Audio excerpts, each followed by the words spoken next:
நம்ம பிரபாஸ் அவர்களோட கல்கி 2898 ரிலீஸ் ஆன 5 டேஸில் நார்த் அமெரிக்காவில் மட்டுமே 100 கோடி ரூபா கலெக்ஷன் பண்ணியிருக்கிறதா இப்போ அஃபிஷியலாக ஒரு போஸ்டர் ரிலீஸ் பண்ணி சொல்லியிருக்காங்க.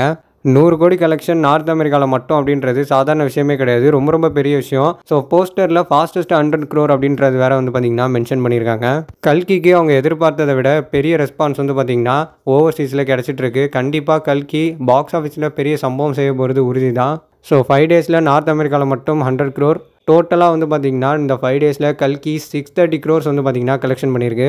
அண்ட் நம்ம விக்ரம் சாரோட தங்கலன் படத்தை ஆகஸ்ட் 15 ரிலீஸ் பண்ணுறதுக்கு பிளான் பண்ணிட்டு இருக்கிறதா ஒரு நியூஸ் வந்து கிடச்சிருக்கு. அதே நேரத்தில் ஜிவி பிரகாஷ் அவர்கள் வந்து பார்த்தீங்கன்னா அவருடைய ட்விட்டர் பேஜில் ஸோ தங்கலனுடைய பேக்ரவுண்ட் ஸ்கோரை நான் வந்து முடிச்சிட்டேன், ஸோ பேக்ரவுண்ட் ஸ்கோர்லாம் பயங்கரமாக வந்திருக்குன்ற மாதிரி சொல்லியிருக்காரு. அண்ட் அது மட்டும் இல்லாமல் இந்த படம் நம்ம தமிழ் சினிமாவுடைய ஒரு மிகப்பெரிய முக்கியமான ஒரு படமாக அமைய போகுது, இது ஒரு பிரம்மாண்டமான படமாகவும் இருக்கும் அப்படின்ற மாதிரி வந்து சொல்லியிருக்காரு. அண்ட் நம்ம ஜூலை 1st வீக்குள்ளேயே தங்கலனுடைய release date and trailer update வந்து கண்டிப்பாக எதிர்பார்க்கலாம்.